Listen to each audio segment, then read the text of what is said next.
ምዕራፍ 4 አንድ ቀን ነበረ። ሁላችንም ተሰብስበናል። ቁርስ ቀርቧል። እንደ በፊቱ ምግብ ስንበላ ሳቅና ጨዋታው ዛሬ ላይ አልነበረም። ሁላችንም በዝምታ ተውጠን ምግባችንን እንመገባለን። ነገ አባታችሁ ይመጣል ስትል ነበረ። እንዴ? ለምን? እንዴት? ያልኩት በመደናበር። አባ ሊመጣ ነው? ወይኔ ደስ ሲል አለች ሰኒ የደስታ ፊቷን እያሳየች። አማን፣ የምታደርገውን ነገር አባትህ ካወቀ ይገልሃል። መፈጠርህን እንድትጠላ ያደርግሃል። ምን አይነት ሰው ሆነህ መጠበቅ እንዳለብህ አስብበት። እናቴ ይህንን ቃል ከአንገት በላይ ብትናገረኝም ወንድሜን አሁን ግን እንዴ እማዬ፣ ያጠፋ ሰው መቀጣት አለበት ትይኛል ነበር። አንቺ ይህንን የምትይው አማን ስለሆነ ነው? እማዬ፣ ይሄ የክብር ጉዳይ ነው። አሳፍሮናል። በሱ ምክንያት አንቺን ልናጣሽ ነው። በአንድ ተራ ሴት ምክንያት ሲገለን እያየን ዝም እንበለው ሲል ነበር። በደመ ነፍስ ከመቀመጫዬ ተነስቼ ናሁም አቁም፣ እኔን እንደፈለክ ተናገር፣ በጸሎትን ግን ባገኘው አጋጣሚ ሁሉ አትናገራት፣ ተዋት እሺ ብዬ ጮኩበት። ከዚህ በላይ አብሬ መቆየት እንደሌለብኝ ስለገባኝ ምግቡን አቋርጬ ወደ ክፍሌ ገባሁ። እንደ ልማዴ ክብሪትና ሲጋራዬን ይዤ ሽንት ቤት ሄጄ ማጨሴ ግድ ነበር። ቢሆንም ግን ነገ አባቴ ድንገት ሊመጣ መሆኑ አስደንግጦኝ።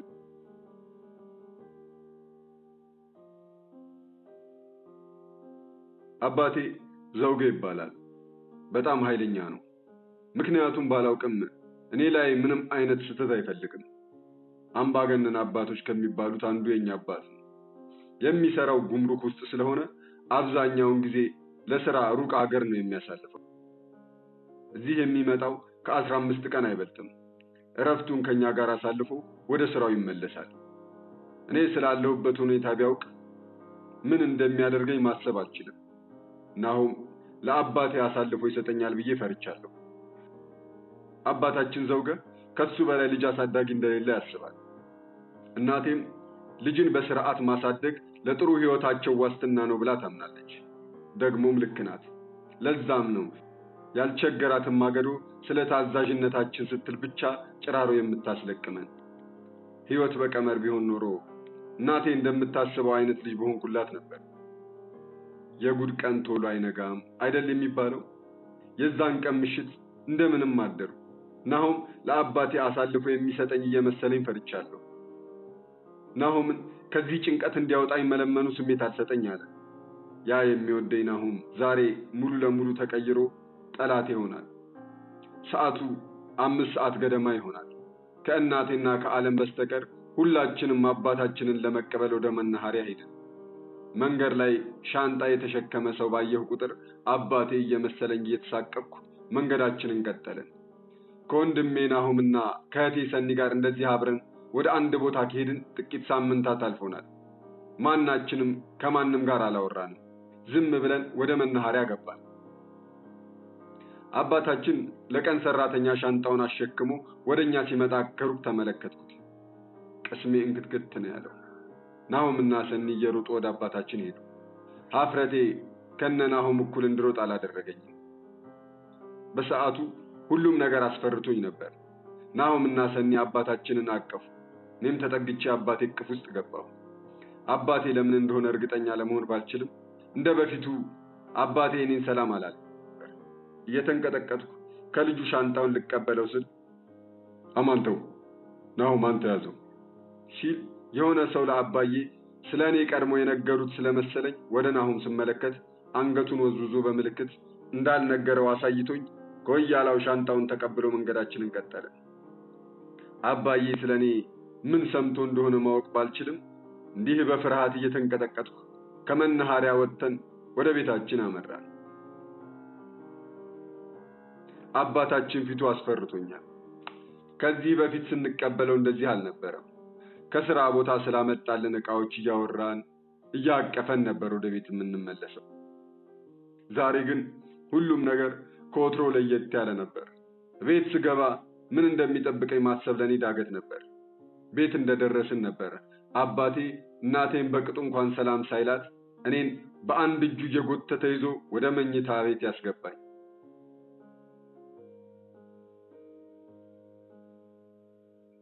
ልቤ ልትወጣ ምንም አልቀራትም ነበር። አባቴ የለበሰውን ቀበቶ አውልቆ ልብሴን እንዳውልቅ አዘዘኝ።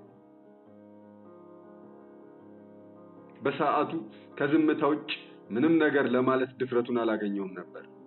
አባቴ ሁሉም ነገር ያስፈራ ነበር። በአንዴ ነበር ሁኔታው የተቀያየረው።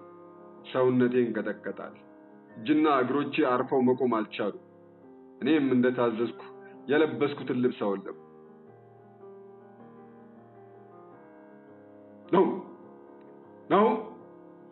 ናሆም በር ላይ ነበር። አቤት አባዬ፣ ሁለቱን የጫማ ማሰሪያዬን ፍታው እና ይህንን አሰዳቢ ልጅ እግሩን እሰርልኝ ሲል ይበልጥ ፍርሃቴ ጨመረ። ናሆም እንደታዘዘው የአባቴን ጫማ ማሰሪያ መፍታት ጀመረ። ናሆም ሁለቱንም የአባቴን ጫማ ማሰሪያ ፈቶ በእጁ ያዘው። አባቴ እንዲያስረኝ ቢያዘውም ናሆም ፈቃደኛ ሊሆን አልቻለም። በእጁ የያዘውን ጫማ ማሰሪያ መልሶ ለአባዬ ቢሰጠውም አባዬ ግን እሰረው ብሎ ጮኸበት። ናሆም እኔን ለማሰር እጁ ሲንቀጠቀጥ ተመለከትኩ። አይኖቼ በብሶትና በፍርሃት እንባ አቀረሩ። እኔም ያለምንም ማንገራገር በእጄ እንዲያስረኝ አሳልፌ ሰጠሁት። እናቴ ዘነብ እባክህ ዘውገ አንድ ዕድል ስጠው፣ የምታደርገው ነገር ይጎዳዋል እንጂ አይጠቅመው፣ እባክህ ዘውገ እባክህ ያለች እያለቀሰች ተማጸነችው።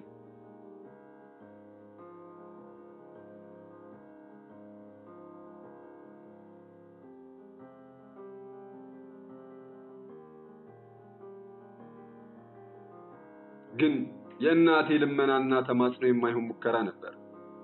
አንቺ ዝም በይ፣ በኋላ እናወራለን። አሁን ሁለታችሁም ውጡልኝ። ናሆምና እናቴ ምንም ሳይሉ እኔን ከአባቴ ጋር ባዶ ክፍል ጥለውን ወጡ። አባቴ ባወለቀው ቀበቶ አይገርፉ ገረፈኝ። መከላከል አልችል። ዝም ብሎ የአባቴ ቀበቶ ጨርቅ አልባው ሰውነቴ ጋር ያልፋል። እማዬ ገደለኝ፣ ድረሽልኝ፣ እተዋለሁ፣ አስጥኝ፣ እማዬ ገደለኝ። ናሆም በእናትህ አስጥለኝ፣ የሰው ያለ እያልኩ የማትደርስልኝን እናቴን እንድትደርስልኝ ማጸናታለሁ።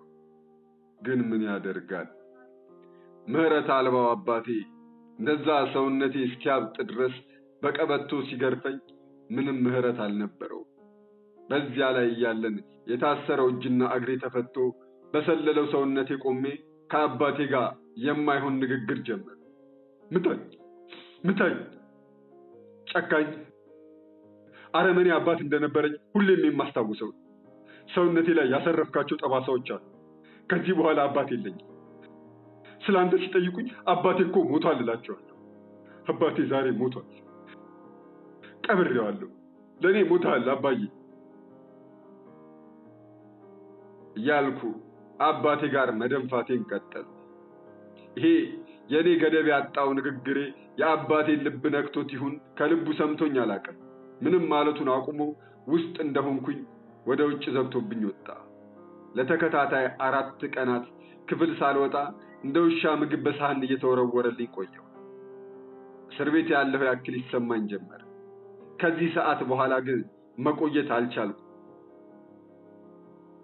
ከሲጋራ ተለይቼ መዋል የምችለው እስከዚህን ሰዓት ብቻ እንደሆነ ገባኝ። ጩህ የሚል ስሜት ተፈታተነኝ።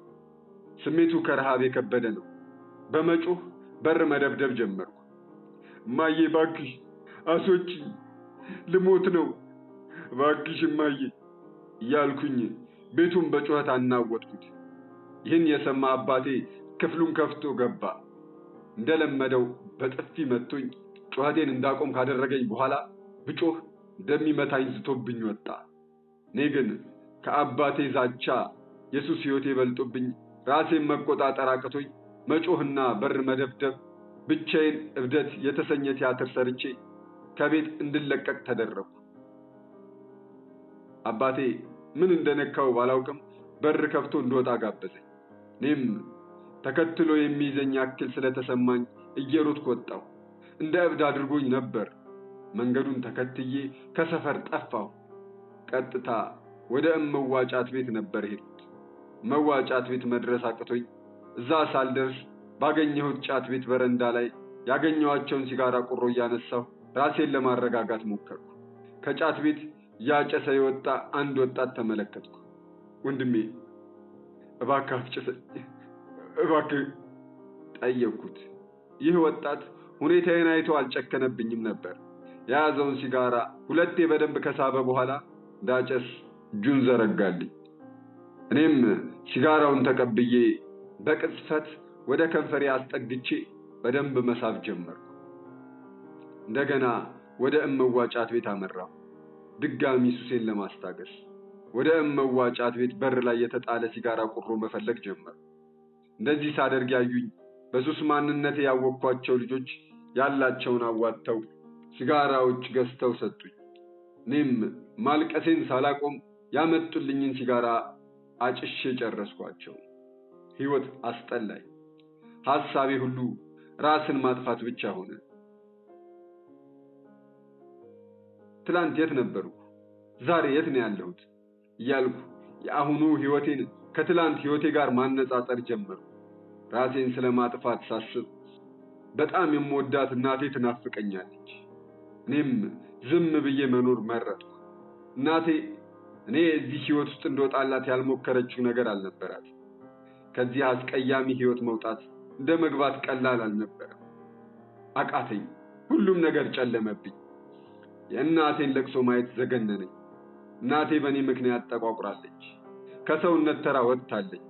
ይህንን ሁሉ ማየቴ ቢያሳምመኝም ሁሉንም ነገር ትቼ ራሴን ለማጥፋት ወሰንኩ።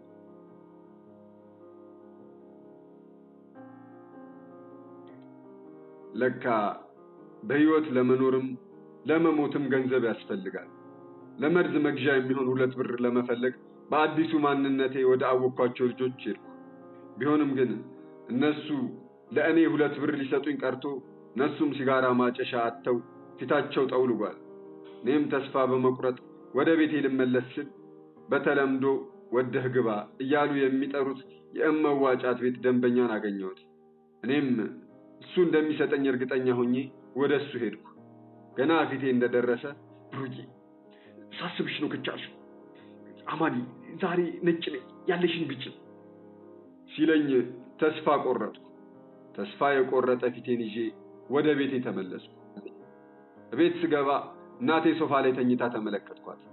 አይኔ ያረፈው ግን ጠረጴዛው ላይ የተቀመጠው የእናቴ የብር ቦርሳ ላይ ነው። ልቤ በፍርሃት በድንጋጤና በተስፋ ተዋጠ። ከፍርሃቴ ብዛት ልቤ መምታት ጀመረ። እንደምንም ድምፄን ሳላሰማ ያለ ምንም ኮቴ የእናቴን የብር ቦርሳ ከጠረጴዛ ላይ አንስቼ ወደ ክፍሌ ገባሁ። የክፍሌን በር ቆለፍኩ። እጄ እየተንቀጠቀጠና ሰውነቴ እየተርበተበተ የእናቴን የብር ቦርሳ ስከፍተው የኢትዮጵያ ንግድ ባንክ ደብተርና የታሰሩ ብዙ 100 ብሮች አገኘሁ። ቀስ ብዬ ሁሉንም ብር አውጥቼ ቦርሳውን ወደ ነበረበት ጠረጴዛ አስቀመጥኩ። የማደርገው ነገር ቢያስደነግጠኝም ውሳኔ ድንገት ቢሆንም የተሻለ ሕይወትን ፍለጋ መረጥኩ። በተቻለኝ ፍጥነት ልብሴን በቦርሳዬ ሰብስቤ ገንዘቡን በመያዝ ማንም ሳያየኝ በጓሮ በኩል ባለው በር ወጣሁ። መናኸሪያ እስክደርስ ድረስ የት እንደምሄድ ገና አልወሰንኩም ነበር። ከኋላ የሚከተለኝ ሰው ያለ እስኪመስለኝ ድረስ ዞር ብዬ እያየሁ እንደምንም ወደ መናኸሪያ በር ላይ ደረስኩ። አዲስ አበባ አዲስ አበባ የሚል ድምፅ ሰማሁ። እኔም ድምፁን ወደ ሰማሁበት አቅጣጫ ዞሬ መራመድ ጀመርኩ። ረዳቱ ከመኪና ወርዶ እንድገባ ረዳኝ።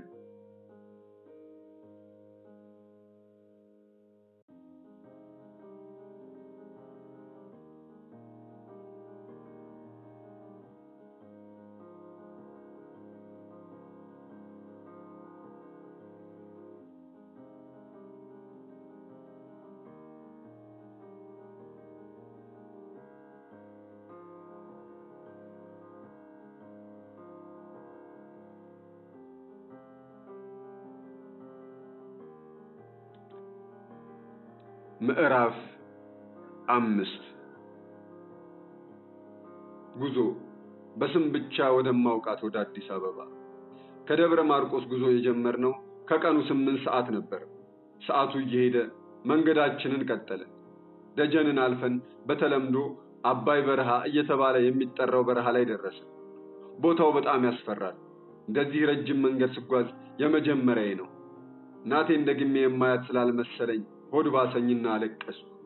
ኬላ፣ ፍቼ፣ ደብረ ጉራቻ እያልን ከምሽቱ 2 ሰዓት አካባቢ አዲስ አበባ ደረሰ። በቀን ባላያትም በምሽት አዲስ አበባ በጣም ውብ ናት። በፎቆች በመኪናዎች ተጥለቅልቃለች። የምወርድበት ቦታ ባላውቅም አውቶቡስ ተራ ላይ ወረድኩ። የሰው ብዛት ወደር የለውም። መንገድ ላይ ልብሶችን፣ ጫማዎችን ዘርግተው በ150 ብር በ200 ብር ብራንድ ጫማ እያለ የሚገዛ ሰው ይጣራሉ። በአንድ በኩል ደግሞ ሚሞሪ በ20 ብር እያለ ይጣራል። የ120 ብር ሚሞሪ እንዴት 20 ብር ሊሸጥ እንደቻለ ግራ ገብቶኛል። ያውም እንደዚህ በልመና። እኛ የማጨሻ ስናጣ ነው ሚሞሪ ካለን በ20 ብር ሸጠን የምናጨሰው። ምናልባት ይሄ ሁሉ ሚሞሪ ነጋዴ አጫሽ ሆኖ ይሆን? አላውቅም። ትንሽ ከተራመድኩ በኋላ መንደሩን አጫጭር ቀሚሶች፣ ቁምጣዎች የለበሱ ሴተኛ ዳሪዎች ሞልተውታል። ሰው ሲያልፍ በአፋቸው የሚያላምጡትን ማስቲካ ቀጭ ያደርጋሉ። ና እኔ ጋ ብለው የሚጣሩ ይመስላል። ልፍ እንዳልኩ ልጅ ያዘሉ ሴቶች አልጋ አለ፣ አልጋ አለ፣ አባት አልጋ ነው እያሉ ሰፈሩን አድምቀውታል። እኔ ግን ከሁለቱም አልነበርኩ። ዝም ብዬ ሀገሩን ማየቴን ቀጠልኩ። በሰዓቱ የማስታውሰው ነገር ቢኖር በማላውቀውና ባላየሁት ሰው የያዝኩትን ቦርሳ መነጠቄን ነበር። ለመከተል ሞከርኩ፣ ግን እንደማልደርስበት ስረዳ ተስፋ ቆርጬ በቆምኩበት ደርቄ ቀረሁ። አዲስ አበባ ባህር ናት። በመጀመሪያ ቀን እንደዚህ ተቀበለች። ሆድ ስለባሰኝና ግራ ስለገባኝ ከአጠገቤ ባገኘሁት ድንጋይ ላይ ተቀምጬ ማልቀስ ጀመርኩ። እዚህ ሌባና ተራ ዱርዬ የጎዳና ልጅ እንዳልሆን ፈራሁ። ከትንሽ ደቂቃ በኋላ ግን ኧረ ሼም ነው፣ አሁን ከዚህ ጩጬ ምን ልትኳትን አስበህ ነው? እስኪ ሰውን ሸምሱ የሚል የሴት ድምፅ ሰማሁ። ድንገት ቀና ስል አንድ ሴትና ወንድ ቦርሳዬን ይዘው ተመለከትኳቸው። ፈለው፣ በዚህ ማታ ምን ትሰሪያለሽ? የት ነው ሰፈርሽ? አይ ዛሬ ነው የመጣሁት አልኳቸው በብርድ ብዛት ጥርሶቼ እየተንቀጨቀጩ። ከየት መጣሽው? ከጎጃም ነው። ከጎጃም? እና የት ናቸው የመጣባቸው ዘመዶች? ከቤተሰቦቼ ተጣልቼ የተሻለ ህይወት ፍለጋ ነው። እዚህ የማውቀው ዘመድም ሰውም የለኝም። ዝም ብዬ ነው የመጣሁት። አሳዘንኳቸው መሰል አላውቅም። እዚህ ብቻዬን እንድቆይ አላደረጉኝ። መጀመሪያ ቦርሳዬን፣ ከዛ ደግሞ እኔን ወሰዱኝ። ደስ ከማይልና ከሚያስፈራ መንገድ በኋላ አንድ ቤት ውስጥ እንድገባ ጋበዙኝ። 3 ወንዶችና 2 ሴቶች በተነጠፈ ፍራሽ ላይ ተቀምጠው ያጨሳሉ፣ ይቅማሉ። አንድ ልጅ ብቻውን ተቀምጦ ስገባ ትኩረቱ ወደ እኔ ስቧል። ይዛኝ የገባችው ልጅም ጋይሶች፣ ይሄ ጩጬ የተዋወቁት ከክፍለ ሀገር ነው የመጣው፣ ከፋሚሊ ጋር ተጣልቶ። አባ ስምሽ ማን ነው? አማን። ዋው አሪፍ ስም አለሽ። እኔ ሙና እባላለሁ። ያኳተነሽ ልጅ ደግሞ ሸምሱ ይባላል። እዛ ጋር የምታያቸው ልዑል፣ ቤዛ፣ ጃን እና አብሪ ይባላሉ። እዛ ጋር ብቻውን የተቀመጠው ልጅ ደግሞ የግሩፓችን ጨዋ ልጅ ናቲ ይባላል። አሁን ዱቅ ማለት ትችያለሽ ብላ እንድቀመጥ ጋበዘች። ሁሉንም እጄን እየጨበጥኩ ተዋወቅኩ። ብር እንዳያስኩ እንኳን ሳይጠይቁኝ ያላቸውን ብር ከኪሳቸው አዋጥተው ምግብ አመጡልኝ። ቦርሳዬን ሰጡኝ። ከነሙና ጋር ይበልጥ እየተላመድኩ ሄድኩ። ፍቅር ሰጡኝ። እኔም ጥሩ ልጅ ሆንኩላቸው። ስለ ሁሉም ለማወቅ ጊዜ አልወሰደብኝም ነበር። ሙና እስከ 24 ዓመት ገደማ የዕድሜ ክልል ውስጥ የምትገኝ ቀይ፣ ቁመቷ መካከለኛ፣ ጭንቅላቷ በሂውማን ሄር አርቲፊሻል ፀጉር የተሸፈነ ቆንጆ የምትባል ሴት ናት። ሙና በሀብታም ቤተሰብ ተፈጥራ በሀብታም ቤተሰብ ያደገች ልጅ ብትሆንም ባላሰበችውና ባልጠበቀችው ሁኔታ ከሸምሱ ጋር ፍቅር ወድቃለች። ሸምሱን ለመቅረብ ብዙ ሞከረች። ተሳክቶላት ሙና ሸምሱን ሱሰኛ መስላ ቀረበችው። ተዋወቀችው። አብረው ጊዜ አሳለፉ። ሙና ሳታውቀው የሱስ ህይወት ውስጥ ተቀላቅላ ነበር። ሸምሱን ለመቅረብ ብላ የጀመረችው ሱሷ ዛሬ ላይ ሳታጨስ መዋል ማደር አቃታት። በዚህ ሁኔታ ላይ ሆና የሙና ቤተሰቦች ስላለችበት ሁኔታ አወቁ። አባቴ እኔን እንዳደረገው ቤት ውስጥ ዘግቶ አስቀመጣት። ቢሆንም ግን ከ2 ቀን በላይ ቤት ውስጥ ሊያስቀምጧት አልቻሉም ነበር። በኤሌክትሪክ ራሷን ለማጥፋት ሙከራ አድርጋ ሆስፒታል ገባች። ያለችበት ሁኔታ በጣም ከባድ ነበር። ከሆስፒታል ጠፍታ ወደዚህ መጥታ ህይወትን ጀመረች።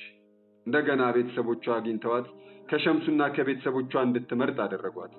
ሙና ግን ሀብትም ንብረትም ይቅርብኝ ብላ የሸምሱን ፍቅር መረጠች።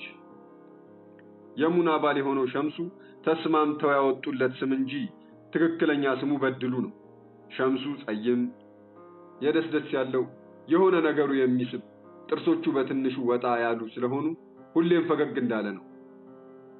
ላኩርፍ ቢል እንኳን ጥርሶቹ ቀድመው እየወጡ ለማኩረፍ ያስቸግረዋል። ንጹህና የዋህ ልጅ ነው። እውነት ለመናገር ሸምሱ በጣም የሚያሳዝን ታሪክ አለው። ናቲ እሱ ያሳደገው ትንሽ ወንድሙ ነው።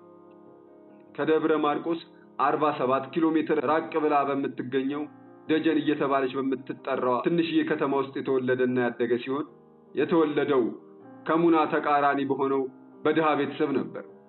ቢሆንም ግን እናትና አባቱ የኤችአይቪ ቫይረስ በሽታ ተጠቂ ሆነው አባቱ በጠና ታሞ የአልጋ ቁራኛ መሆኑ ሳያንሰው እናቱ መንታ የደም ልጅ ታቅፋ አልጋ ላይ መውደቋ ይበልጥ አሳስቦታል። የሸምሱ ታሪክ ከሁሉም በጣም ያሳዝነኛል። ልቤን ነክቶት እኔም ከነሱ ወገን ሆኜ የሱስ ህይወቴን ተቀላቀልኳቸው። ለ2 ሳምንት ያክል አብሬያቸው አሳለፉ። ሸምሱና እኔ አንድ ቀን ከሰፈራችን ጫት ገዝተን ስንቅም የጀመረልኝን ታሪክ እንዲጨርስልኝ ጠየቅኩት። ሸምሱ ማስታወስ የማይፈልገውን ታሪክ ቀጠለልኝ። አማኒ፣ የእኛን መጥፎ ታሪክ ለመስማት ቸኮልክ። እንዳልኩህ አልጋ ላይ የወደቁ ቤተሰቦቻችንን ትቼ ትምህርት ቤት መሆኔ ሰላም አልሰጠኝም ነበር። ትምህርት ቤት አስፈቅጄ ወደ ቤት ብመለስም ጥሩ ነገር አልጠበቀኝም ነበር። እናቴ ለአባቴ መድኃኒቱን እንድሰጠው አዛኝ መድኃኒቱን ይዤ ብርድ ልብስ ተጠቅልሎ የተኛው አባቴን ጠራሁት። አስታውሳለሁ። አባ ምንም መልስ አልሰጠኝም ነበር። የያዝኩትን መድኃኒትና የውሃ መጠጫ ክኒን መሬት ላይ አስቀምጬ አባቴ የለበሰውን ብርድ ልብስ ከፊቱ ላይ ሳነሳው አባቴ ሞቶ ነበር።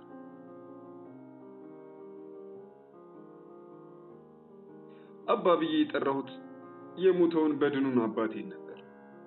እናቴ እኔና ነፍስ ከማያውቁ 2 መንታ የደም ልጆች ጋር አንድ ቤት ውስጥ አለቀስን፣ ጮህን፣ አባታችን እንዲነሳ ለመን ነው። እናቴም አባቴም የኤችአይቪ ቫይረስ በሽታ ተጠቂ ስለነበሩ ጥቂት ሰዎች ውጭ የደረሰልን ሰው አልነበረም። እናም በጊዜው የተከበረ ሰው ሲጣላ አስታራቂ የነበረው አባቴ የዛን ዕለት ቀን ጣለውና ያለ አዛኝ ያለ አልቃሽ አባቴ አፈር ለበሰ። ሸምሱ ይህንን ሲነግረኝ በጣም በሚያሳዝን ሁኔታ ነበር። የሸምሱ እንባና ለቅሶ አሸነፈኝ። ያለቀሱ የሚለውን ነገር ከመስማት ውጭ ምንም ማለት አልቻልኩም ነበር። ሸምሱን በእንደዚህ አይነት ሁኔታ ያየሁት ዛሬ ነው።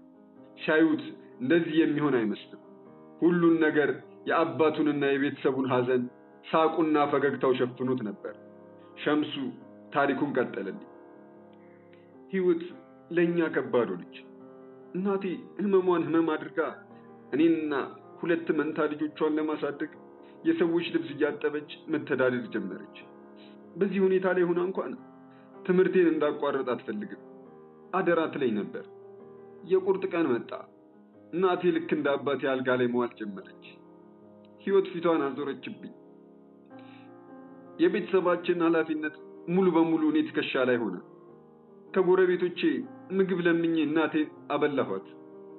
እንደዚህ እየኖርን እናቴ የማትደራደርበት አማራጭ መጣላት። የናቲን መንትያ እህት በማደጎ መልኩ ወስደው ማሳደግ የሚፈልግ ከኛ በኑሮም በህይወትም የተሻሉ ሰዎች ጠየቋት። እናታችን ጥያቄያቸውን ድንገት ስለሆነባት ምንም መናገር አልቻለችም ነበር።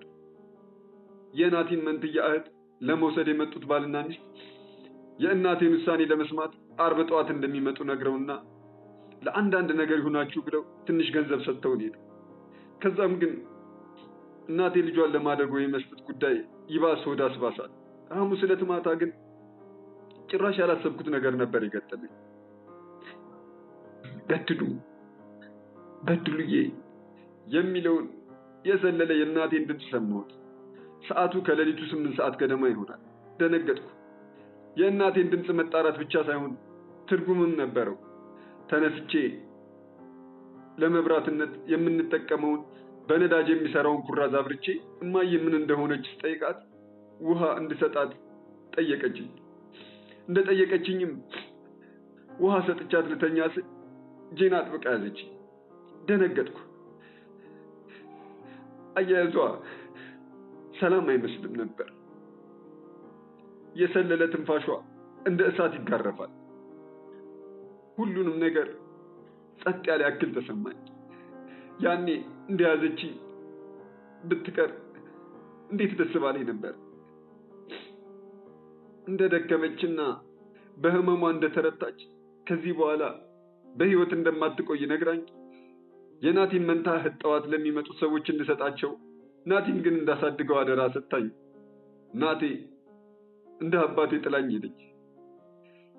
ከዛን ቀን በኋላ የሆነውን ነገር ማስታወስ አልችልም። አማን በቃ ሌላ ጊዜ የቀረውን እንጨርስልሃለሁ። ታሪኩ ስላሳዘነኝ ብቻ እያለቀሰ ሲያወራኝ ላስቆመው ባልፈልግም አሁን ግን ታሪኩን እንዲጨርስልኝ ላስገድደው አልፈለኩም። የሸምሱና የናቲ ታሪክ ከምንም በላይ ቢያሳዝነኝም ልብ ወለድ መጽሐፍ ውስጥ ያነበብኩት እንጂ ከባለ ታሪኩ የሰማሁት አልመስላለኝ። በሚያሳዝንና ልብ በሚነካ ህይወት አልፈዋል። ሸምሱና እኔ እንደዚህ እያወራን ናቲ መጣ። ፊቱ ጠውልጓል። የሆነ ነገር የሆነ ይመስላል። ናቲ ከሁላችንም ትንሹና ቆንጅየው ልጅ ነው። ይሄን ያክል ዓመት ከሱሰኛ ልጆች ጋር አብሮ ቢኖርም አጭሶም ቅሙም አያውቅም። መልከ መልካምና ቁም ነገረኛ ልጅ ነው። ናቲ ሸምሱ አጠገብ መጥቶ ተቀመጠ። ምን ሆናል ናቲ? ፊት ጥሩ አይደለም አለው ሸምሱ ጸጉሩን እየነካካ። ወንድሜ ስራ መጀመር እፈልጋለሁ። በቂርቆስ እምቢ እንዳትለኝ። ምን አይነት ስራ? ሽሜው መለወጥ እፈልጋለሁ። ቤተሰብ እንደሌለኝ ማሰብ አልፈልግም። ምን ማለት ነው ናቲ? ምን አጎደልኩብህ? መማር ስላልቻልክ? እኔ እኮ ስላቃተኝ ነው። ናቲ ዛሬ ባትማር ነገ ትማራለህ አላልኩ? ኧረ ሽሜው አንተ ምንም አላጎደልክብኝም። ጥሩ አባቴም ወንድሜም ነህ። ግን ይሄ የኛ ህይወት አይደለም። ሁሉም ነገር ይሰለቻል። የማላውቃቸው ቤተሰቦቼ ከላይ ሆነው እየታዘቡ አንተ እየሰረክ ያመጣው ብር ይጎዳኛል እንጂ አያስደስተኝም። እባክህ ሸምሱ እባክህ እያለ ናቲ ወንድሙን ሸምሱን ተማጸነው። ሸምሱም ምንም ሳይል አቀፈው። የሸምሱ አይኖች ተስፋ ያለው ይመስላሉ።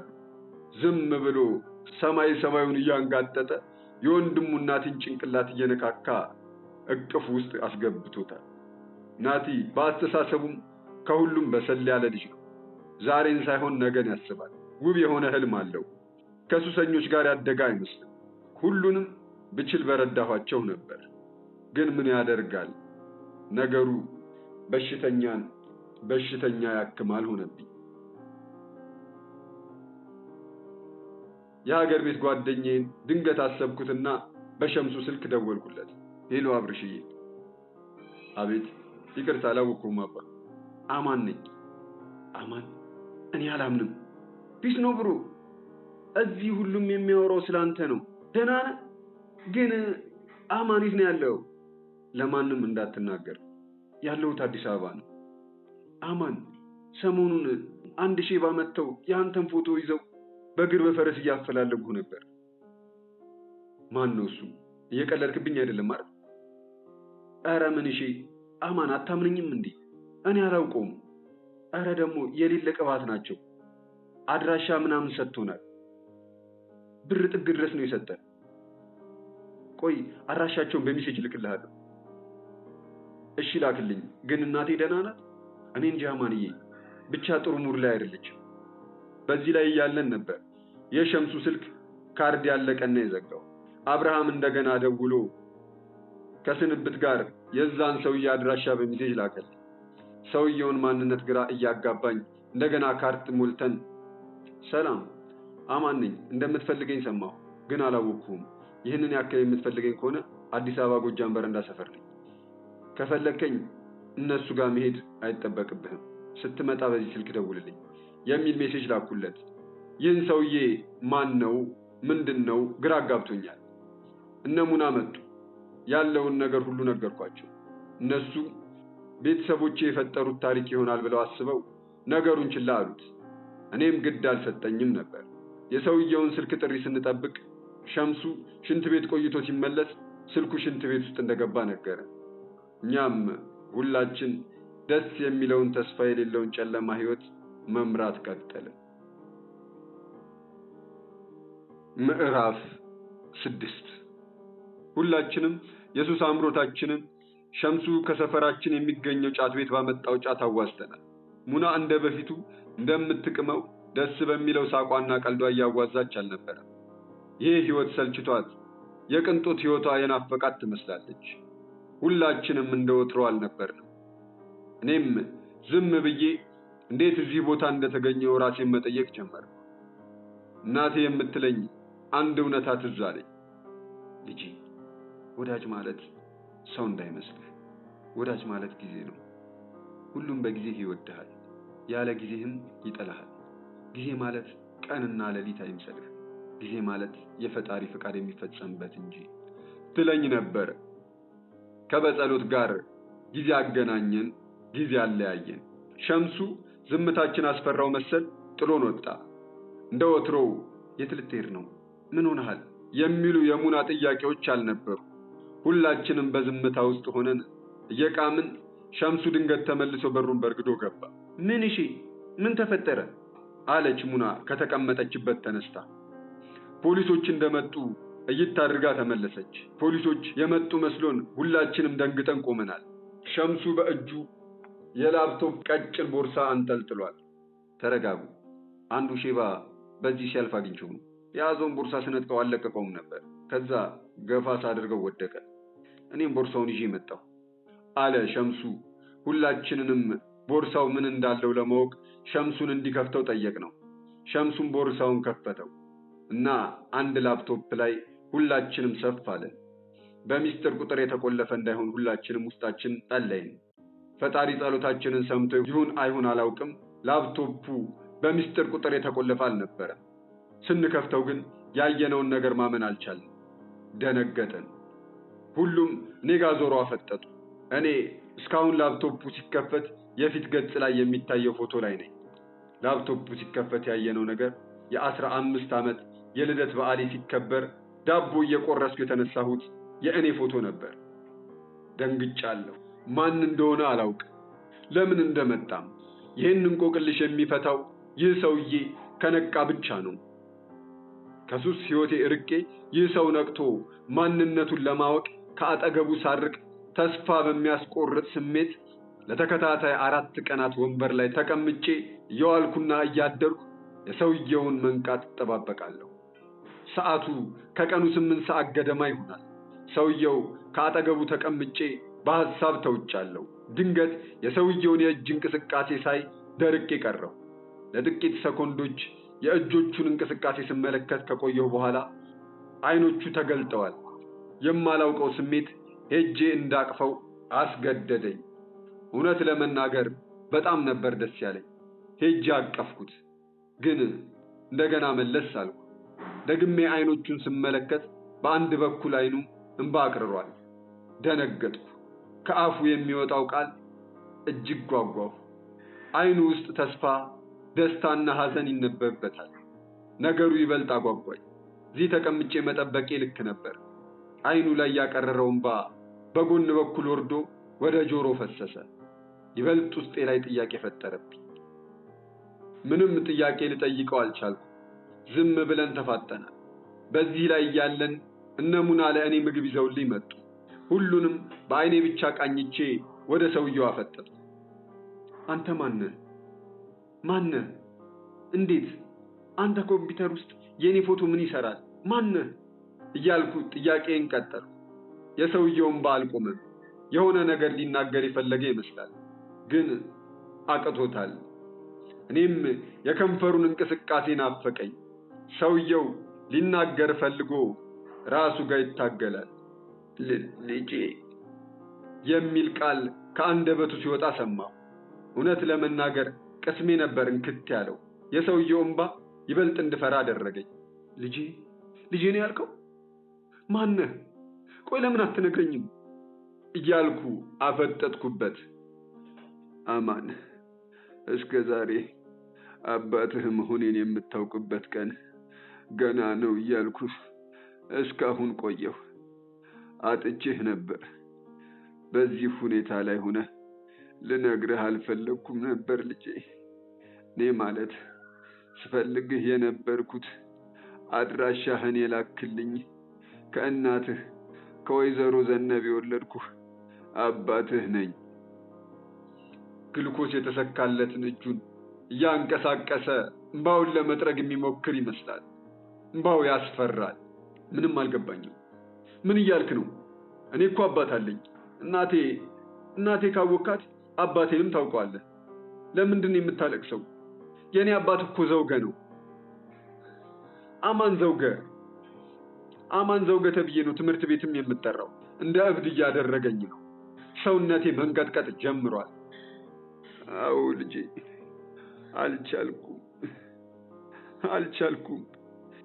የአባትነት ወጉ ቢኖረኝማ በስሜ እንድትጠራ ባደረግኩ ነበር። አንተ ልክ ነህ፣ ግን እናትህ ዘነብ የወለደችህ ከአቶ ዘውገ ሳይሆን ከእኔ ነው። አባትህ ነኝ ልጄ። አይሆንም፣ ሊሆን አይችልም እያልኩ ራሴን ለመቆጣጠር እየሞከርኩ ይህ ሰውዬ ከተኛበት ክፍል ልወጣ ስል አልቻልኩም። በቆምኩበት ጭልምልም አለብኝ እና ራሴን ስቼ ወደቅኩ። ለምን ያህል ጊዜ እንደቆየሁ ባላውቅም ራሴን ሆስፒታል አልጋ ላይ አገኘሁት። ዙሪያዬን እነ ሙና ከበውኝ ተቀምጠዋል። እንደገና ስመለከት አባትህ ነኝ ያለኝ ሰውዬ ከአጠገቤ በዊልቸር ተቀምጦ እጄን ይዞ ያለቅሳል። ግራ ቢገባኝም የሰውየው እንባ አይኖቹ ላይ የተሞሉ ተስፋና ሐዘን እንዳምነው አደረገኝ። በዚህ ላይ ያለ ነርስ አጠገቤ መታ ቆመች። የዚህን ሰውዬ አይን ማየት አቁሜ ወደ ነርሷ ተመለከትኩ። ነቃህ እንዴ አማን? ምንድን ነው የሆንኩት? ኧረ በጣም ደህና ነህ አማን። ለትንሽ ደቂቃ ራስን ስተህ ወድቀህ ነበር።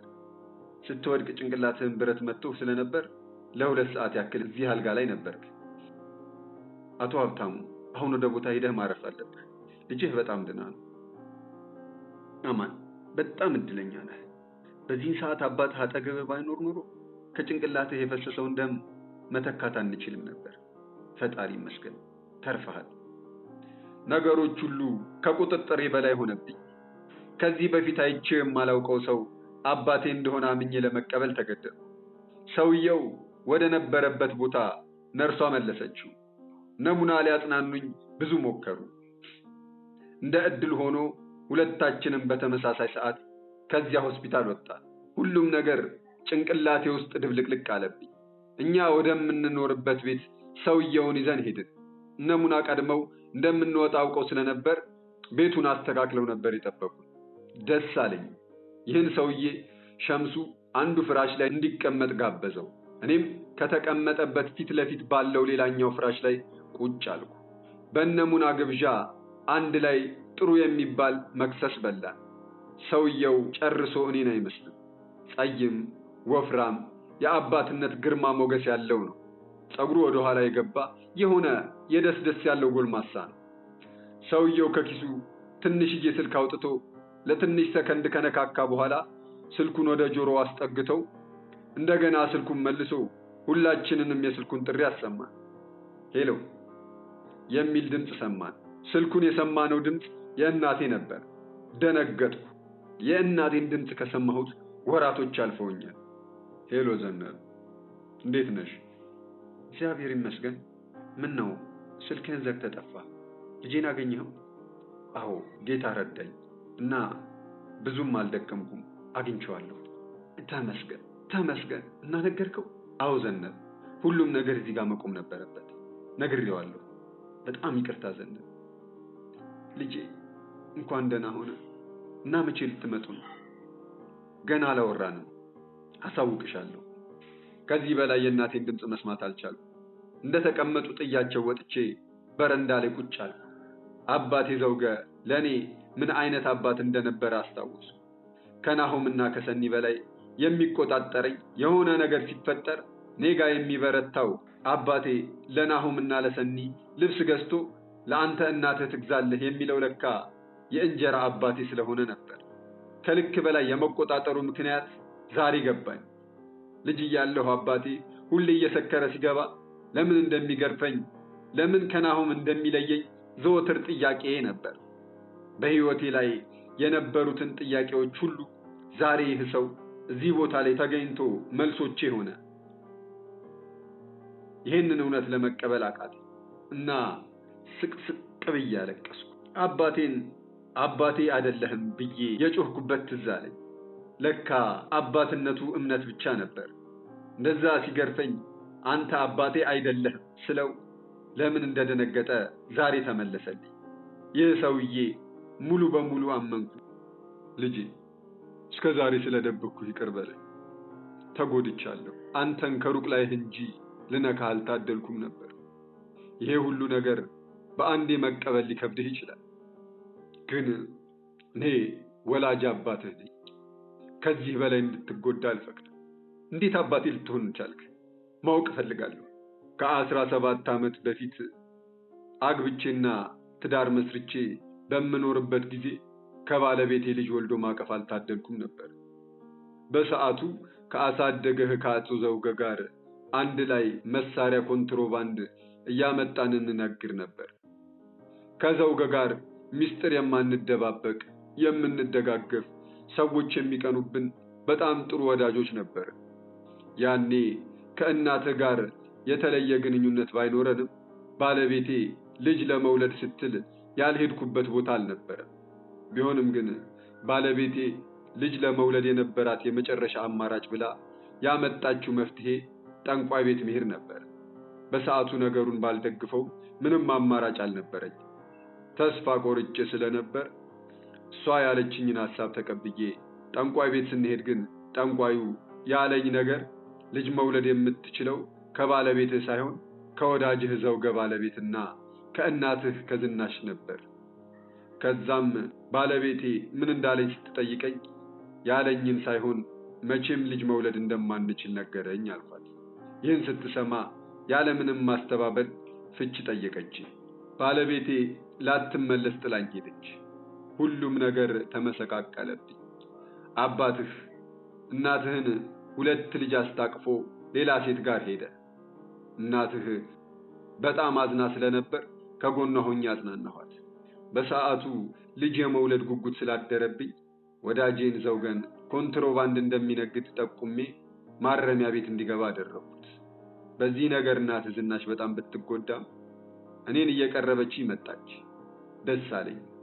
እናም አንድ ቀን በስካር መንፈስ አብረን አልጋ ላይ ወደቅን። ምን አይነት ታሪክ ነው? ላስቆመው ፈለግኩ። አትጨርሰው። ከዚህ በኋላ እናቴ ያረገዘች፣ አባቴም ከእስር ቤት ወጣ፣ ወደ እናቴም ተመለሰ። አዎ ልጄ፣ አባትህ ይህንን ሲያውቅ ከኔ የተሻለ ወንጀል አቀነባብሮ ማረሚያ ቤት አስገባኝ። እኔም ለ1 ዓመት ያክል ኑሮ የማረሚያ ቤት ውስጥ አሳለፍኩ። ስወጣ አንተ ተወልደህ ነበር። በጣም ደስ አለኝ። አባትህ እኔን በነፍስ ይፈልገኝ ጀመር። እናትህ ዝናሽ ልጅህን የምትፈልገው ከሆነ ከሀገር ጥለህ ጥፋ ብላ አዘዘች። እኔም ንብረቴን ሸጬ ወደ ተወለድኩባት ሀገር ወደ ባህር ዳር አደረኩ። አንተም አደግ፣ ነፍስ ማወቅ ጀመርክ።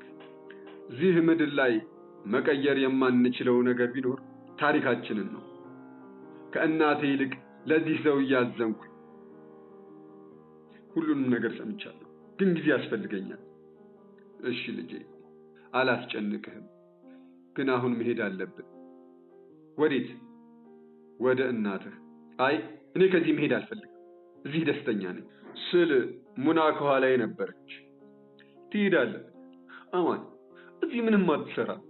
ይህ ህይወት በእኛ ይብቃ። አንተ ጥሩ ጭንቅላት ያለ ልጅ ነህ። ስለዚህ ቦታ ይሄ አይደለም። ሁሉም መሄድ እንዳለብኝ አሳመኑ። ባልፈልግም ቅር ቢለኝም ተቀበልኳቸው።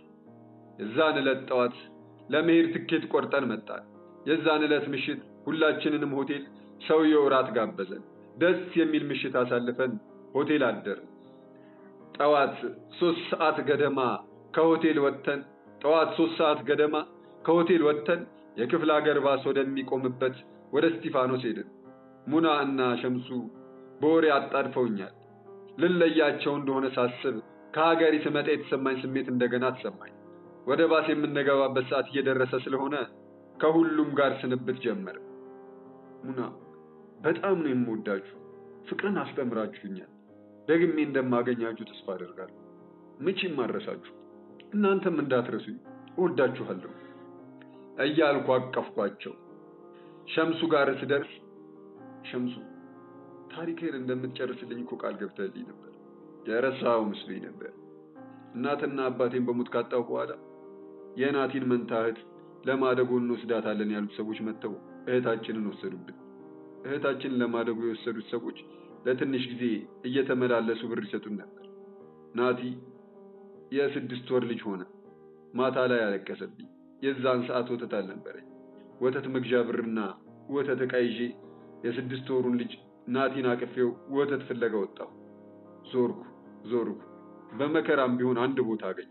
ያንን ወተት ይዤ ወደ ቤት ስመለስ የሆነ ጩኸት ሰማሁ። ወደ ቤታችን ስቃረብ ሰፈራችን በጩኸት ተናውጧል። ምን እንደተፈጠረ ለማወቅ ሮጥኩ። ሳላጠፋው የወጣሁት ኩራዝ ቤታችንን አቃጥሎት ነበር። ሰው የሚቃጠለው ቤታችንን ለማጥፋት ይሯሯጣል። እኔም እየሮጥኩ ከሰፈር ጠፋሁ። የነበረን ነገር ቤታችን ብቻ ነበር። እሱንም አጣነው። የዛን ዕለት ምሽት መንገድ ላይ ያገኘችን አንድ ሻይ በመሸጥ የምትተዳደር ሴት ቤቷ አሳደረች። በጠዋት የትራንስፖርት ሰጥታን ወደ አዲስ አበባ ሸኘችን። እዚህ መጥቼም ለተከታታይ 6 ወራት ያክል ጎዳና ላይ አሳለፍ። ናቲ 1 ዓመት ሞላው። በዚህ ሁኔታ ላይ ሆኜ እነዚህን የመሳሰሉ ጓደኞችን አገኘኋቸው። ከዛም ሙና ወደ ህይወቴ መጣች። ናቲንም ተጋግዘን አሳደግነው እልሃለሁ አማንዬ። የናቲና የሸምሱ ታሪክ በጣም ነበር ያሳዘነኝ።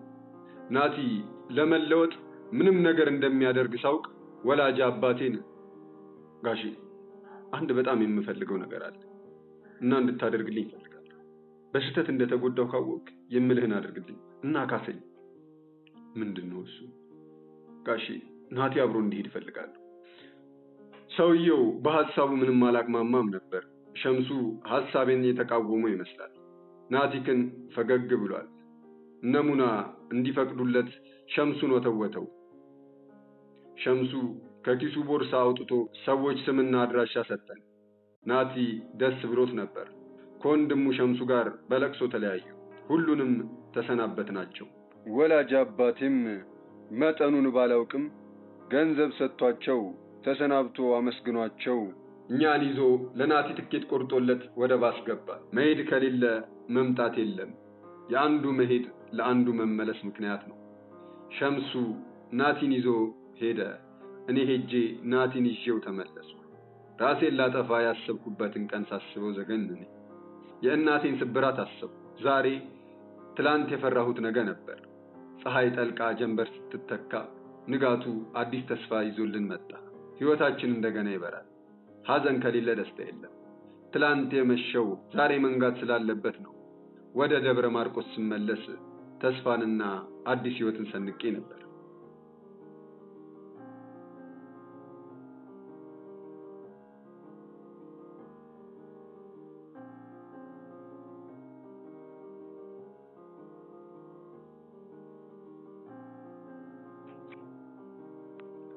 ምዕራፍ 7 ጉዞ ወደ ደብረ ማርቆስ። ናቲ ከወንድሙ በመለየቱ እንዳዘነ ፊቱ ላይ ይነበባል። ግን ደግሞ በአንድ በኩል የማያውቃት እህቱን ሊያገኛት እንደሆነ ሲያስብ ደስ ብሎታል። አባቴ ብዙ ነገር አወራኝ። አባትነቱን ለመቀበል ጊዜ አልወሰደብኝም ነበር። አቶ ሀብታሙ ይባላል። የሚኖረው ባህር ዳር ሲሆን ከባለቤቱና ከአንድ አሳዳጊ ድርጅት ለማሳደግ ከወሰዳት ልጁ ጋር ነው የሚኖረው። ከአባቴ ጋር አልኖርም ብዬ አፌን ሞልቼ የምናገርበት ትልቅ ምክንያት አገኘሁ። አባቴ ወንጌላውያን ወይም ጴንጤ እምነት ተከታይ እንደሆነ ነገረኝ። ግራ ገባኝ። አባቴ እንዴት ግን እናቴ ካንተ ጋር ለመሆን አሰበች? ማለቴ ግንኙነት ስላላችሁ ትንሽም ቢሆን ታስብ ይሆናል እና እንዴት ሃይማኖታችሁ የተለያየ ሆኖ እንዴት እንደዚህ ሊፈጠር ቻለ? አንተስ እንዴት ጠንቋይ ቤት ሄድክ? ብዬ ጠየቅኩት። በዓይኑ ያጠለቀውን መነጽር በእጁ አወለቀው። በኋላ በመኪናው መስኮት አየት አደረገና አይ ልጄ፣ ያልነገርኩህ ብዙ ነገር አለ።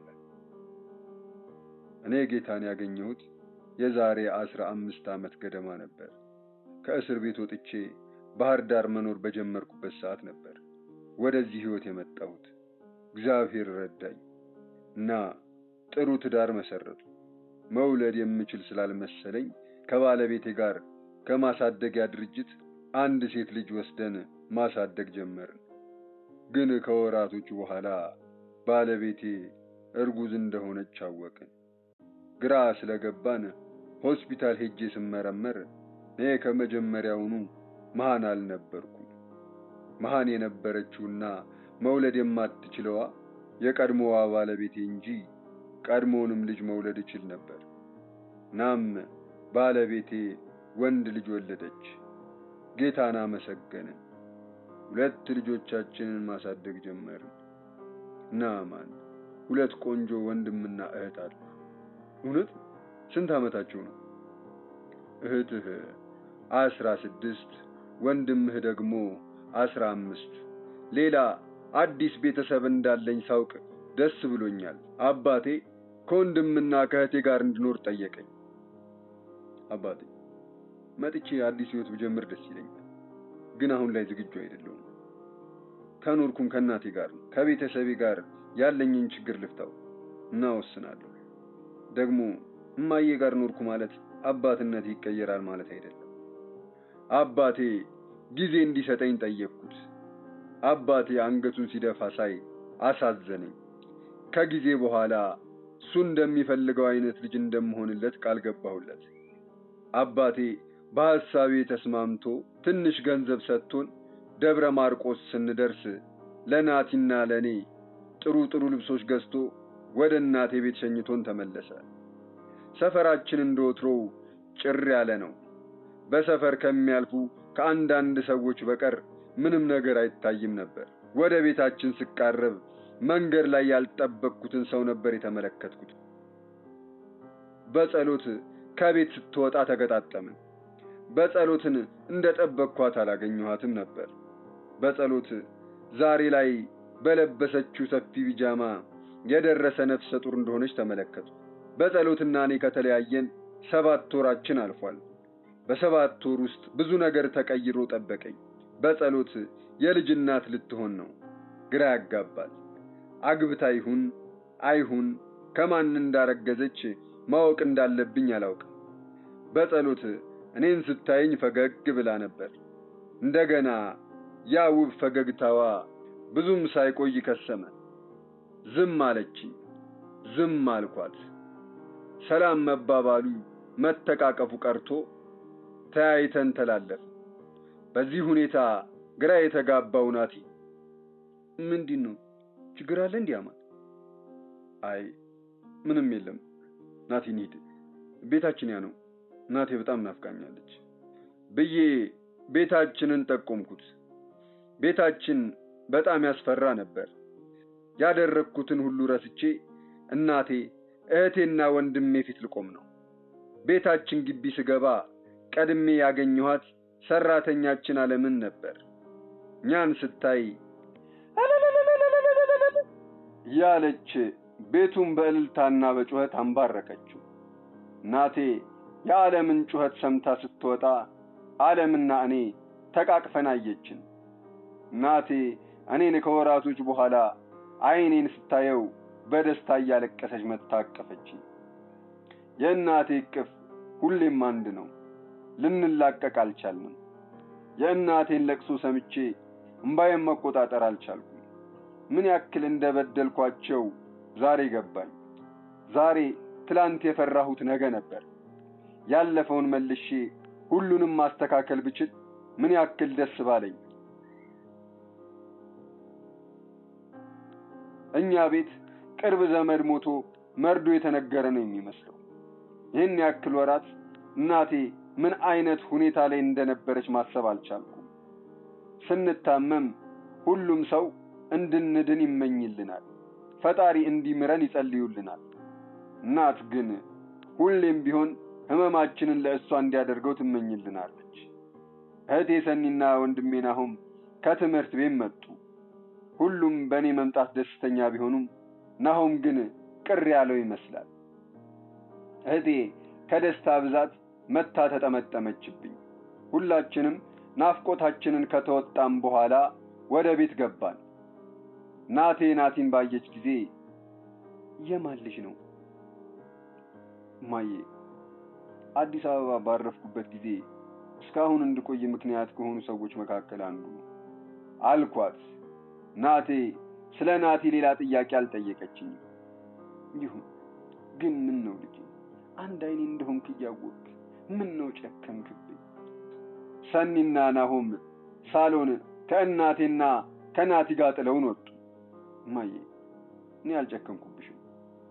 ይሄ ሊሆን ግድ 17 ዓመት ሙሉ የደበቅሽኝን ሚስጥር አላውቅም። ማዬ፣ ጋሼ እኔን የማይወደኝ አባቴ ስላልሆነ ነው። ከቤተሰብ የሚደበቅ ሚስጥር የለም ሲናል ነበር። አባቴ እኮ ይፈልገኝ ነበር። እማ፣ ቃል እገባልሻለሁ፣ ሚስጥርሽ ሚስጥሬ ነው። ናቴ፣ የትም ጥዬሽ አልሄድም። እናቴ ዞር ብላ ከፊት ለፊቷ የተሰቀለውን የእንጀራ አባቴን ዘውገ ፎቶ እየተመለከተች፣ አይ ልጄ፣ ዘውገ አንተን ሲናገርህ ሲመታህ የማይሰማኝ ይመስልሃል? ልጄ፣ ዱላው ሁሉ አንተ ሰውነት ላይ ይረፍ እንጂ የሚያመኝ እኔን ነው። ልጄ፣ ቢናገሩት እሳት ዝም ቢሉ ትሬት ሆኖብኝ ነው። ልጄ፣ ይቅር በለኝ። እስካሁን በእኔ ኃጢአት ስትቀጣ ኖረሃል። እባክህ ይቅር በለኝ። ይህ ሚስጥር በእኔና በአንተ መሃል ይቅር ያለች እግሬ ስር ወደቀች። እኔና ናቲ ደግፈን አነሳናት። ምንም ሳልል አቅፊያት አብሬያት አለቀስኩ። እማዬ፣ ከምታያቸው አባባሎች ሁሉ ለበጎ ነው የሚለውን አባባልሽን ዛሬ ተቀብያለሁ። እማ፣ ፈጣሪ ስለፈቀደ ነው እኔ የተፈጠርኩት። ፈጣሪ ሁን ካለ ይሁን። አይዞሽ እናቴ፣ ሁሉም ነገር እንደዚህ መሆኑን ተቀብያለሁ። አንቺ ከሌላ ስለወለድሽኝ መቼም አልወቅስሽም። በዚህ ላይ እያለን ናቲ ምን እንደሆነ ባላውቅም ከዓይኖቹ እንባ ዘለላ ይፈሳል። ደነገጥኩ። ናቲ፣ ደህና ነህ? ምን ሆነን የምታለቅሰው? በሞትኩት። ምን ነው ልጄ፣ ምን ሆንክብን? አለች እማዬ ትኩረቷን ሁሉ ናቲ ጋር አድርጋ። ናቲንም አባቴንም አልወቃችሁም። አባቴ እንደተወለድኩ ነው የሞተው። ናቲ ደግሞ እኔ ከመንታ እህቴ ጋር 6 ወር ሲሞላን ለወንድሜ ጥላን ሄደች። ዛሬ ገና ናቴን ባውቃት ብዬ ተመኘሁ። ትክክል ይሁን አልሆን አላውቅም፣ ግን እናቴ አንቺን የምትመስል ይመስለኛል። ሀሳብ ያተኮራት፣ ልጆቿን ብላ የማትጠግብ ክስት ያለች እናት። ናቲ ዝም ብሎ ያሳዝነኛል። ይሄን ቁስሉን ለማጥፋት ብችል ምን ያክል ደስ ባለኝ። አፈር ያብለኝ። ምን አይነት የሚያሳዝን ታሪክ ነው የምትነግረኝ? ሁሉም ነገር ይስተካከላል። እኔም ጥሩ እናት ሆናለሁ። ከማን ጋር ጥሩ ሆነህ ታድጋለህ አለች እማዬ። እማዬ፣ ናቲን ወደዚህ ይዤ የመጣሁት መንትያ እህቱን ለመፈለግ ነው። አቶ ሀብታሙ እንደሚያግዘን ነግሮኛል። ለምን ልጄ? እሱ ባለ ስራ ነው። ለምን ታስቸግሩታላችሁ? እኔ አለሁ ልጄ። ናቲ እህትህን ታገኛለህ። እሺ? የእናቴ ትህትናና ጥንካሬ አስደስቶኛል። ናቲ ከዛ ቀን በኋላ አብሮኝ መኖር ጀመረ። ግቢ ውስጥ ለኔና ለናቲ የግል ክፍል ተዘጋጀልን። ወንድሙ ሸምሱ በሰጠን አድራሻ ከደብረ ማርቆስ 47 ኪሎ ሜትር ርቃ ወደምትገኘው ደጀን ከተማ የናቲን መንትያ እህት ለመፈለግ ሄድን። ቢሆንም ግን ከረጅም ዓመት በፊት ቤት እንደለቀቁ ተነገረን። ናቲ ከአሁኑ ተስፋ ቆረጠ። የምናገኝበት መንገድ ባይኖርም አበረታታሁት፣ ተስፋ ሰጠሁት። እዛው ይኖሩበት የነበረው ቤት አካባቢ ያሉ ሰዎችን በመጠየቅ የሚሰሩትን ሥራ ማወቅ ሞከርን። ከብዙ ድካምና ልፋት በኋላ እዛው ደጀን ዋናው ሆስፒታል አዋላጅ ነርስ ሆነው ይሰሩ እንደነበር ነገሩ። በትንሹም ቢሆን ተስፋ አገኘን። ቀጥታ ወደ ሆስፒታል ሄድን። ሆስፒታሉ ውስጥ የሚሰሩ ሰራተኞችን ስንጠይቅ የሚያውቃቸው ሰው ልናገኝ አልቻለም። መረጃ ክፍል ሄደን ስናናግራቸው ለኛ ብሎ ወረቀት አገላብጦ ሊረዳን የሚችል ሰው አላገኘንም። አንድ ለረጅም ዓመት እዚህ ሆስፒታል ያገለገለ ሐኪም ሊያውቃቸው ይችላል በሚል ተስፋ ይዘን አናገርናቸው። ብዙ ለማስታወስ ሞከሩ፣ ግን ሊያውቋቸውና ሊያስታውሳቸው አልቻሉም።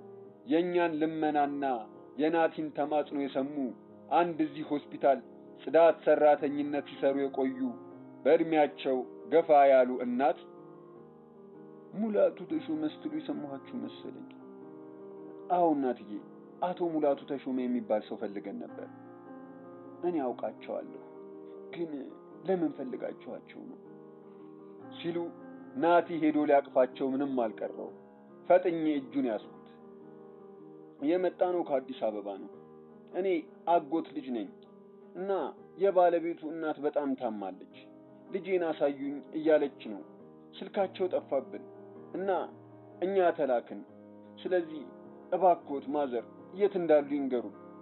ናቲ ይህንን ታሪክ የት እንዳመጣው አላውቅም። አስተሳሰቡ አስገረመኝ።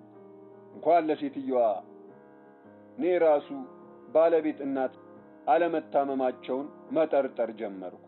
ናቲን ሴትየዋ የባለቤቱ እናት ከሞቱ ቆዩ ቢሉትስ ብዬ ምን እንደሚመልስላቸው ሳስብ ፈገግ አልኩ። ውይ ምን አገኛቸው? አቶ ሙላቱ ከ8 ዓመት በፊት እዚህ አዋላጅ ነርስ ሆነው ይሰሩ ነበር፣ ግን አሁን እዚህ ሄዱ። የዛሬ ዓመት የሥራ ዝውውር አግኝተው ወደ ደብረ ማርቆስ ሪፈራል ሆስፒታል ተዛውረዋል። ስልክ መያዝ ለዚህ ነበር የሚጠቅም። አይዟችሁ፣ ልትደክሙ ነው እንጂ ታገኙታላችሁ አለችን። በያዘችው ሞሎያ ሴራሚክ የተነጠፈውን የሆስፒታል በረንዳ እየወለወለች። ችግር የለም፣ ዛሬውኑ እንሄዳለን። ማርቆስ ቤተሰብ አለን፣ እነሱ ጋር ሆነን እንፈልጋቸዋለን። በጣም ነው የምናመሰግነው፣ እግዚአብሔር ያክብርልኝ። ናቲ ይበልጥ አስገረመኝ። እስካሁን ናቲ ብቻ ነው የሚያወራው። ይችን እናት አመስግነን እሷም እንድናገኛቸውና የአቶ ሙላት ባለቤት እናት ፈጣሪ እንዲምራቸው ተመኝተውልን ሸኙን። እኔና ናቲ አቶ ሙላቱን እንደምናገኛቸው ብቻ ተስፋ አድርገን ወደ ሀገሬ ደብረ ማርቆስ ተመልሰን ለእናቴ ሁሉንም ነገር ነገርናት። ከደጀን ከተመለስን በኋላ በጠዋት ወደ ደብረ ማርቆስ ሆስፒታል እንደምንሄድና አቶ ሙላቱን እንደምናገኛቸው አቅደን ደብረ ማርቆስን በደንብ ላሳየው ወጣ አለን። ናሆም ለምን እስካሁን እንደተቀየመኝ አላውቅም። ሊያወራኝም ሊያየኝም ፍቃደኛ አይደለም። እናቴ ብዙ ጊዜ እንድናወራ ለማድረግ ሞክራለች፣ ግን ፈቃደኛ አልነበረም። ጊዜ ያስማማናል ብዬ ምንም ልለው አልፈለኩም። በጸሎት የ8 ወር ነፍሰ ጡር ነች። እስካሁን እንደሰማሁት በጸሎት አላገባችም። አሁን የምትኖረው አጎቷ ቤት ነው። መጥፎ ነገር ለማውራት የሰፈሩ ሰዎች ቅርብ ናቸው። አንዱ አገባሻለሁ እያለ ስታረግዝበት ጥሏት ጠፋ ይላሉ።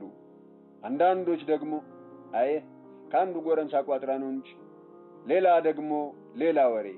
እኔ ግን አሁንም ድረስ ትናፍቀኛለች። ሴትየዋ በነገሩን መሰረት ወደ ደብረ ማርቆስ ሪፈራል ሆስፒታል ሄድን። ሆስፒታሉ እንደተለመደው በበሽተኞች ተሞልቷል።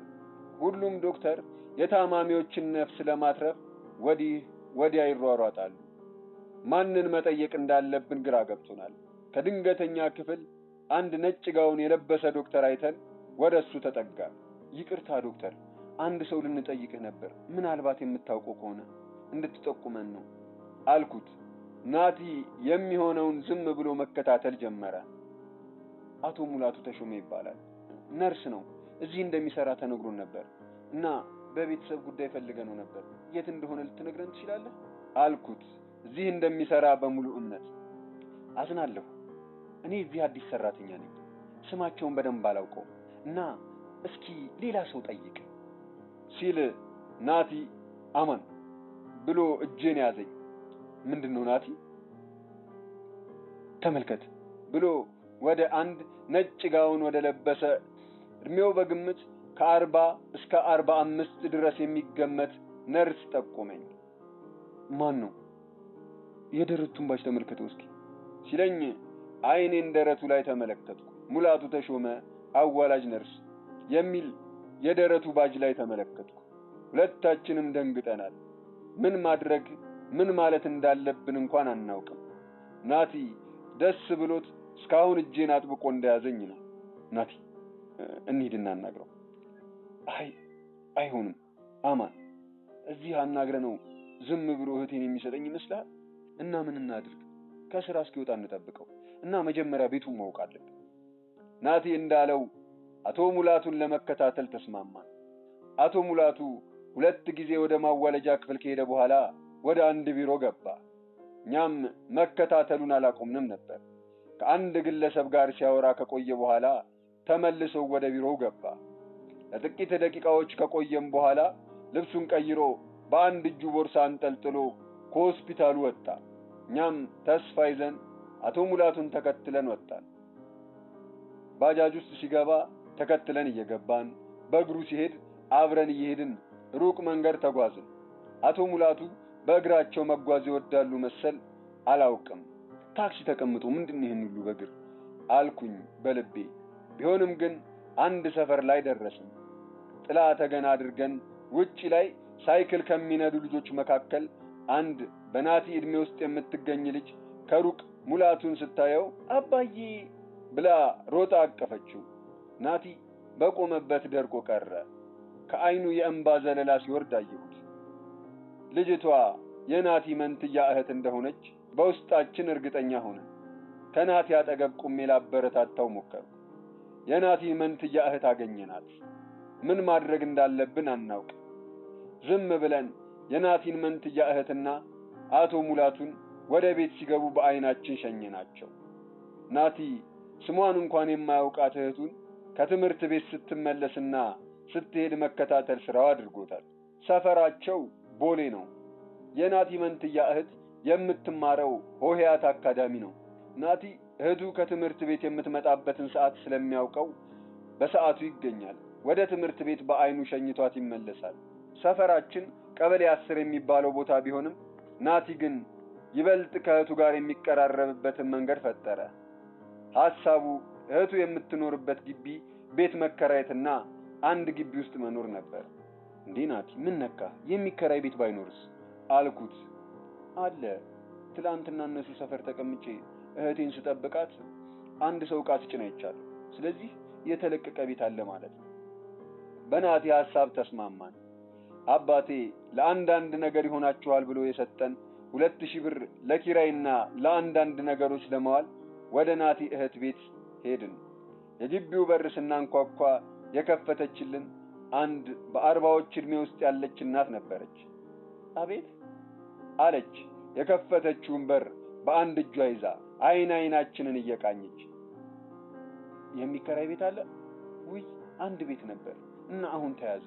ትጠባችኋለች እንጂ አንድ ቤት አለች። የሚሆናችሁ ከሆነ እዩት። ችግር የለውም እንየው ብለን ወደ ግቢ ገባን። ግቢው ጸዳ ያለ ነው። አንድ ትልቅዬ ቤትና በ4 ሰርቪሶች ውብ ሆኖ የተሰራ ነው። የናቲ መንትያ እህት በረንዳ ላይ ብቻዋን ትጫወታለች። ናቲ ፈዞ ቀረ። እንደምንም ትኩረቱን ሰብስቤ ሴትዮዋን ተከተልናት። ቤቷ ጠባብ ብትሆንም ለናቲ በቂው ነበረች። ሴትዮዋ የተለመደውን የአከራዮችን ጥያቄ ጠይቃን የኪራይ ብር ተቀብላ ሸኘችን። እኛም አንዳንድ ዕቃዎችን ገዝተን ወደ አዲሱ ናቲ ቤት ሄድን። ለካ ሰው አስተዳደጉን ነው የሚመስለው። ናቲ ፊቱ ሕፃን ቢመስልም ውስጡ ግን ከማንም በላይ ነበረ። መንትያዎች በጣም እንደሚመሳሰሉ ነበር የማውቀው። እነሱ ግን ምንም ነገራቸው አይመሳሰልም። በእነሱ እኔ በጣም ደስተኛ ነበርኩ። አባቴን ቀርቤ ባላየውም ትህትናው ይበልጥ እንድወደውና ለሱ እንዳስብ አደረገኝ። እናቴ ስለ አባቴ ጥሩነትና እኔ ከመወለዴ በፊት ለቤተሰባችን የከፈለውን ዋጋ ነገረችኝ። አባቴ ስለ እውነት መልካም ሰው ነው። ወደፊት ሕይወታችንን ኑሯችንን እንጂ ያለፈ ታሪካችንን መቀየር አንችልም። እኔ ከናቲ ጋር እዛች ጠባብ ቤት ውስጥ አብረን መኖር ጀመርን። ሁሌ ጠዋት ጠዋት የምንሰማው ድምፅ ናቲን አንጫወት የሚል የናቲ መንትያ እህት ጥሪ ነው። የናቲ መንትያ እህት ስጦታ ብለው አውጥተውላታል። ስሟን ስናውቅ እንደ ማንኛውም ኢትዮጵያዊ ስምን ከትርጉም ጋር ያወጡላት ይመስለኛል። ስጦታ ከፈጣሪ ወይም ከሰው ይሰጣል። ለራሴ ትርጉም ሰጥቻለሁ። ናቲ እንደዚህ አይነት ጨዋታ እየተጫወተ ስላላደገ ምንም ስሜት ባይሰጠውም እህቱ ስጦታ እንድትወደው ሲል ብቻ ከሷ ጋር መጫወት ጀምሯል።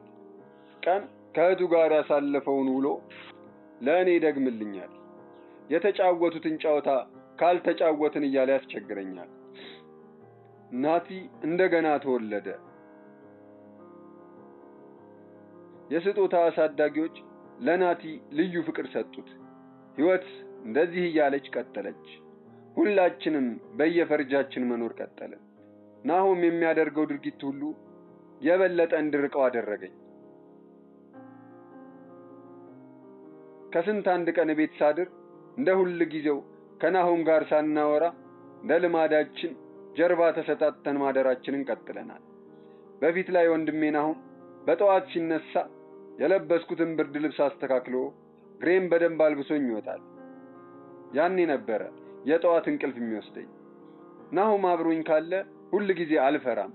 ልጅ እያለው ናሆም አጎታችን ጋር ለእረፍት ለ3 ወር ሄዶ ነበረ።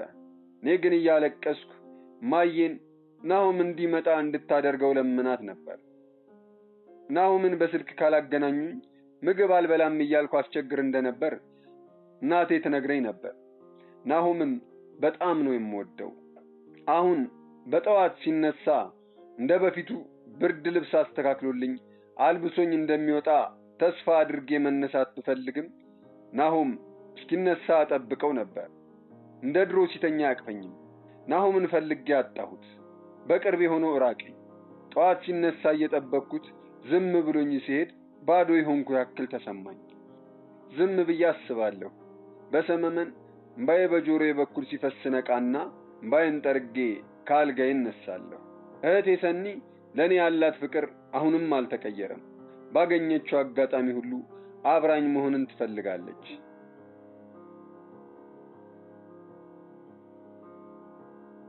ዓለም፣ እማዬ፣ ሰኒ ለእኔ እዚህ ቤት መምጣት ትልቅ አስተዋጽኦ አድርገዋል።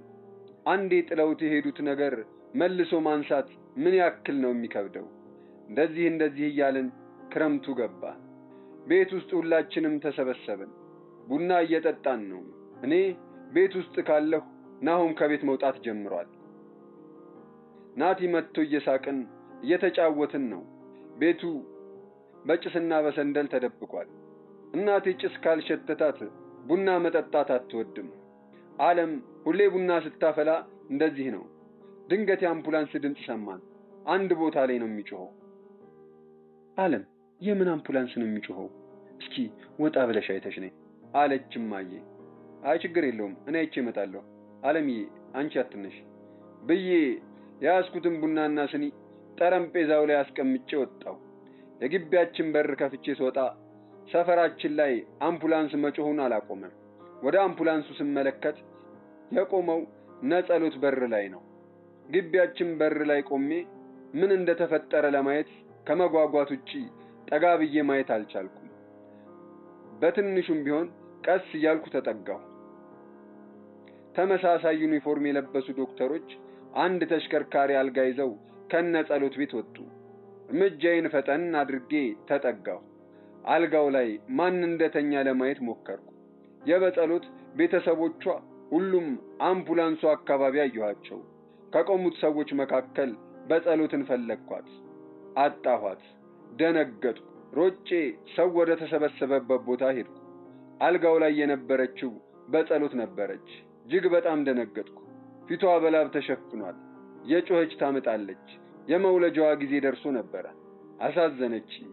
በጸሎት እኔን ስታየኝ መጮኋን አላቆመች። ከወራት በኋላ በጸሎትን እንዲህ ቀርቤ ያየኋት ዶክተሮች በጸሎትን አምቡላንስ ውስጥ ሲጭኗት ነው። እጆቿ የሆነ ነገር ለመያዝ የፈለጉ ይመስላሉ። ልይዛት ፈለጉ፣ ግን አምቡላንሱ ውስጥ ገብቼ እጆቿን መያዝ አቅሙን አጣሁ። የበጸሎት አጎት አምቡላንሱ ውስጥ ገብቶ አንገቷን ደግፎ ያዛት። አምቡላንሱ እየጮኸ ወደ ሆስፒታል ሄደች። ሁሉም ሰው ወደ የቤቱ ተመለሰ። እኔ ግን እስካሁን በጸሎት ቤት በር ላይ እንደቆምኩ ነኝ። ወደ ቤት ከመመለስ ይልቅ በቀጥታ በእግሬ ወደ ሆስፒታል አመራ። ወደዚህ ሆስፒታል የምመጣባቸው ምክንያቶች በዝተዋል። ሆስፒታል ውስጥ ወደ ማዋለጃ ክፍል ሄድኩ። በር ላይ የበጸሎትን አጎት አየሁት። አንዳንድ ሰዎች ተቀምጠው ይጠብቃሉ። ማዋለጃ ክፍሉ በበጸሎት ጩኸት ተናውጧል። በጸሎት በሆዷ የኔ ያልሆነ ልጅ ብትይዝም ተስፋ አልቆረጥኩም።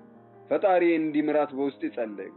በሀገራችን ባህል መሰረት እናትየው ምጥ ላይ ስትሆን አባትየው ቀበቶውን ከፈታ ምጧ ይቀልላታል ይባላል። አባቱን ባልሆንም ቀበቶዬን ፈትቼ ጥግ ላይ ቆምኩ። በጸሎት መጮኋን አቆመች። የክፍሉ በር ተከፈተና አንድ ዶክተር ወጣ። የበጸሎት ቤተሰቦች ብሎ ተጣራ። ሁሉም ቆሙ። የተጣራው ዶክተር የናቲ መንትያ እህት አሳዳጊ አቶ ሙላቱ ነበር። እንኳን ደስ አላችሁ፣ በጸሎት ጤነኛ ወንድ ልጅ በሰላም ተገላግላለች አለ። ሴቶች በእልልታ አደበላለቁት። አቶ ሙላትን አከበርኳቸው። የፈታሁትን ቀበቶ ጠበቅ አድርጌ ከሆስፒታሉ ወጣሁ። በጸሎትን የልጅ እናት ሆነች። እንዲህ እያለ ሰኔ፣ ሐምሌ፣ ነሐሴ አለፈና ናቲ ለእህቱ የውሸት ታሪክ ፈጥሮ በጣም እንዲቀርባት አደረገ። የናቲ ጭንቅላት ሁሌም እንዳስገረመኝ ነው። ናቲ አዲስ ዓመትን ከስጦታ አሳዳጊዎች ጋር አሳለፈ። እኔም የእንጀራ አባቴ በዓልን ለማሳለፍ ሲመጣ ይቅርታ ስጠይቀው አድርጎልኝ እንደ አባት አቅፎ ሳመኝ። በዓልን ከቤተሰቦቻችን ጋር ሙሉ ሆነን አከበርን።